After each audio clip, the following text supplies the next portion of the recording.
I face a lot of challenges in real life product photography due to a dependency on natural sunlight and all its equipment. In response, I fully transitioned to graphic design, showcase the products. This involves editing product images on Canva, then sharing them on Instagram. I find it like way better than before. I took in your guys' suggestion and why the certain product selection. From this, I created a blog on WordPress that dives into why these products are great and why they've gained popularity. One of the key learning moments in the journey has been identifying and attracting the right audience. Now I've used Instagram more like a portfolio for my posts, linking my blog and Instagram in the process altogether. From this, I've created a Pinterest post that links to my blog. It's been really beneficial for connecting the right audience since I already have a following there. The subscribers on my WordPress have come from those Pinterest posts who appreciate the aesthetics and who are keen on exploring like more content from other sources. That sounds really successful, to be honest. Yeah, I had to pull in Pinterest somewhere because I feel like it would really relate to the posts I'm making. Yeah, Pinterest is a really cool way to gain a following because I was originally going, okay, you had the blog, but how did you advertise it? So how did Pinterest work in that way? I would link the URL on Pinterest. So you'll see the photo and you see automatically the link and it'll send you to another tab as well. Have you had much interaction on Pinterest? Do you get many comments or have you had any comments on the blog? No comments, more so just clicks. I see the data on my blog. This is the same WordPress I use for like all my blogs as well. So I haven't really made another account or anything. I do have other subscribers as well that have tuned in on my other projects. Kind of new audience, but like old audience as well. Yeah, it sounds similar. I have a Instagram because most of my content that I make for like uni personal stuff is all video based stuff. So I use my own personal Instagram in a similar way. I'll use it for normal posts, but then if ever I make something that I want to get out there, like a uni project, I will just advertise it on my Instagram, which sometimes gets some traction. That may have been one of my problems because I don't have much of a personal presence on social media. So if you're using your own personal account, like friends and family or anyone else may have the same interests you do. And it just builds a little bit of traction, I reckon. Yeah, and that motivation of at least someone's seen it. Yeah, they're Mm. definitely like friends and family at the moment on Instagram. With my DA, I've been pretty swamped with other subjects, and I've just been trying to get everything done in my final year. And this one I've also been working on, but from our last peer review, I decided that I was going to just try and do everything over time instead of trying to release it weekly, because that was just too much pressure and I wasn't going to meet that goal consistently. So I just decided to drop it. And so, because of that, most of the stuff that I've been doing this entire time, it's pretty much just been writing scripts. I've gotten a fair bit done, but I don't know exactly how to turn that into content for an update. Like I can say, oh, I did this and I did this, but it's all narrative. Kind of struggling to think on how I can update people because I haven't actually put much content out for my audience. I had Yeah. an idea on like this is something I've experimented with in the past. Even if it's late notice, would you be able to try and find maybe some Reddit pages or a Facebook group or Discord even and see if there is anywhere where people publish manuscripts and that sort of thing? You are aiming to make videos, but at least you get some interaction. Yeah, that's a great idea. I like that because people do read scripts and stuff. You, like link in your project there. That's how I basically did. I just pasted my links to my DA on other platforms. And that'll be like anything, something to put out there and be able to report back on. Because yeah, I just haven't had much interaction with other people about this. Yeah, I'd say Yeah. Reddit may be a good place because after our discussion last time, I went to Reddit and I didn't do too much with it, but Reddit had heaps of great communities that even if you post the exact same thing across three different Reddit communities, you'll get some interaction. Reddit is so good for that. You'll find like any type of community group. That'll be a great idea. And I'll either do that tonight or tomorrow, or I'll discuss doing that in the future if I had a second chance. I was going to ask Nikki because I think I was reading over your update and you touched on how it was a lot more difficult to kind of balance a work-life balance now.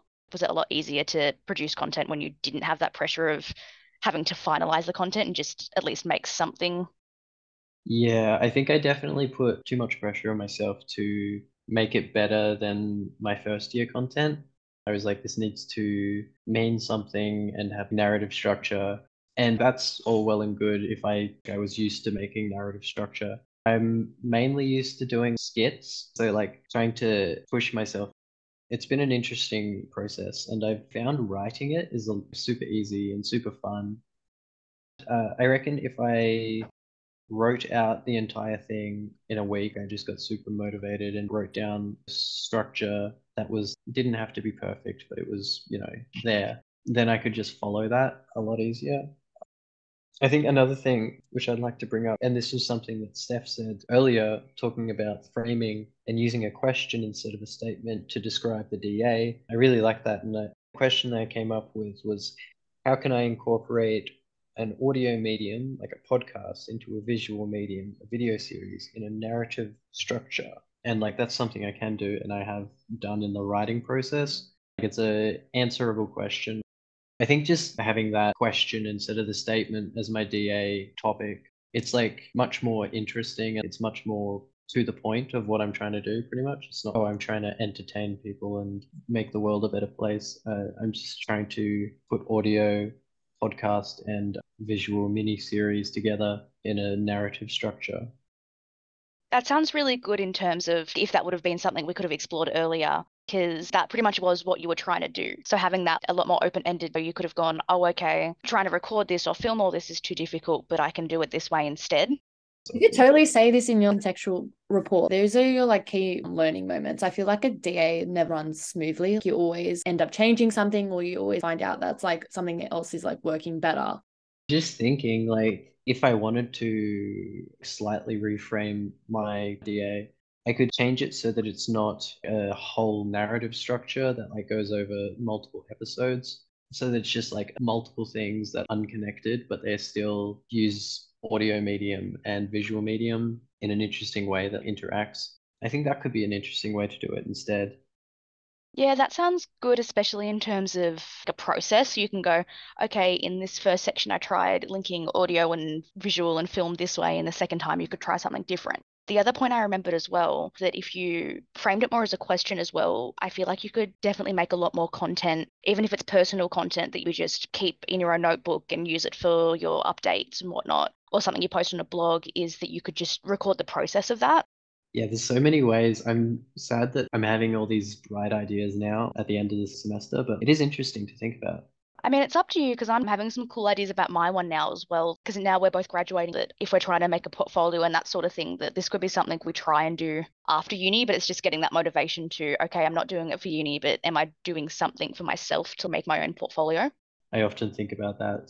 I was just saying, what if I finished a DA? Oh, yeah, that's okay. What if I Mm. actually made content for a DA? I don't even think anyone really finishes a DA. Like, when do you ever like stop making a project? If you really love it and you're really motivated, you'll continue doing it. That's I think that's why I always struggle with mine because I fall in and out of liking things so quickly. Like, oh my God, I love this. And then I fall out of love with it 5 weeks later. And then I can't do the DA because the DA was themed around that one thing. like the amount of DAs we've done and we've changed. I think, wow.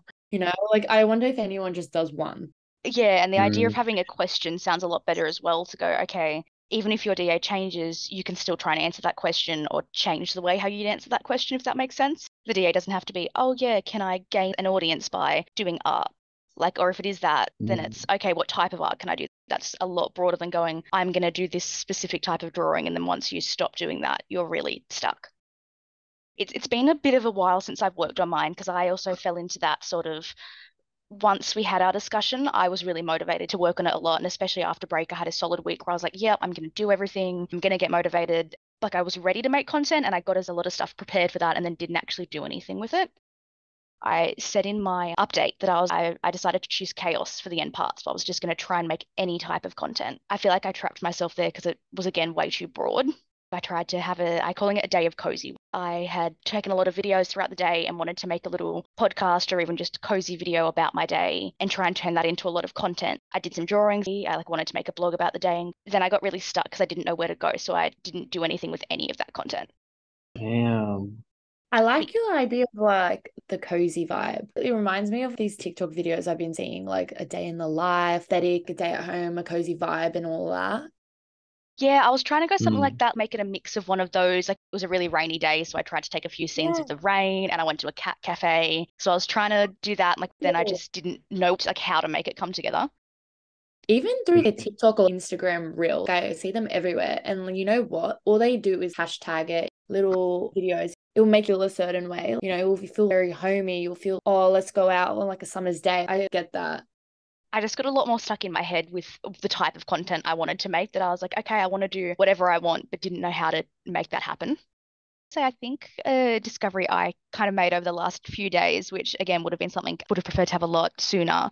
Originally with this project, I had wanted to try and make a final project like those big research projects, so that, okay, I could have smaller updates and have those community interactions. But the big post would have been something that I would have maybe aimed towards 2 weeks ago, because I found this really good video all of 2 days ago that was really like not something I thought I would have watched, because I watch a lot of sim videos, but this was literally an hour-long video of someone talking about the different economic statuses in the 4 Sims games. And I saw it and was like, saved it for later, then spent an hour engrossed in Sims economy theory. Oh my God. So So niche. yeah, so to have the idea of maybe if I could have made something like that. So I really would have maybe wished to be able to have those questions of what is cozy, who engages with it, and like choose a few questions to focus on and make a big video or make a big blog post or make one big project that could answer that question, or as much as I was able to. And it'd just be like research over the time, over the weeks, right? Do you guys have any suggestions on how you would mix that sort of, okay, the aim of the DA is to make content, but wanting to do that like big final project? How could you share that middle stage of content while not feeling the pressure? I actually love Twitter as like update. It's really good. I used it for a class for updating like every week, and I felt like motivated. And you know what? It's not really formal. It's super casual, weekly updates or what you're doing, good moments and the bad moments. I feel like I would tune in for that on Twitter. I was thinking about it. If Twitter was the way to go, you could just use the account that you use on that platform as a place to share slash save the research that you find. If you find an article or a YouTube video, and then you can just share it and say, hey, I like this particular section. And then it's like kind of updates, but it's also content. It sounds like a lot of stuff we would have done for other subjects that maybe didn't have a DA, which like would have been a good framework to go, okay, this subject has a DA, but can I still approach it like I would a regular uni subject and go, here's how to motivate myself to do it, that, okay, yeah, these Twitter posts are going to be motivational. I kind of like the idea of the big project at the end. I like that. You have everything that you've been working on, and then you'll be like, all right, here's what I found. Something we were going to discuss is how to kind of keep ourselves going with DAs and with those bigger projects, because as we said with DAs, it feels like something that gets put in the back burner because we go, okay, we have all these other like work, friends, 4 other uni subjects a lot of the time. Well, it was something we were talking about earlier that's kind of an obvious one, but group projects are so painful because like it's so much pressure, but the pressure is very effective at getting you to do things from week to week, just because other people's marks are also relying on you to extent. Yeah, or even I'm trying to go, what would be an interesting way to go, okay, we've made a group DA, but it's less of a group DA, but more just a group of people trying to work on their DAs. What type of collaboration could you do that, okay, it's 3 or 4 people working together that maybe we're doing different DAs, but we're trying to collaborate with each other in week 6. So we all have to get to a certain point by week 6, or like it's just that kind of a little bit of pressure to keep yourself on track, but not so much pressure that you have these massive deadlines coming up. That sounds like a fun, interesting project. Just you balance out that, oh, we hate group projects. Like group projects are good, but it's that different type of pressure. So it's making that less pressure. It's good in a way that you hear everyone's opinions and what they favor and what they enjoy and everything. You guys have helped me reach out to like other platforms. Yeah, and it's always good to get a different perspective. I know we're talking about those Discord updates and how we thought they were going to be really good, but it's just become something else we put off because there's pressure to get them done, but it's like your own grade that's going to suffer if you don't get them done. Travis was like, okay, make those updates for yourself. So in a few of my initial updates, I asked people, would anyone want to message me? Would anyone want to interact like this? And I got no feedback. But at the same time, I'm realizing, apart from my own posts, I didn't really engage with anyone else's Discord posts. So maybe even having a bit of class time or having our own like solo breakout groups where we could just check in on each other's projects may have been a good way to have that little bit of pressure that you've got to do a bit of an update or get something done. And then can see what everyone else is doing too to go, okay, here's how we can work together.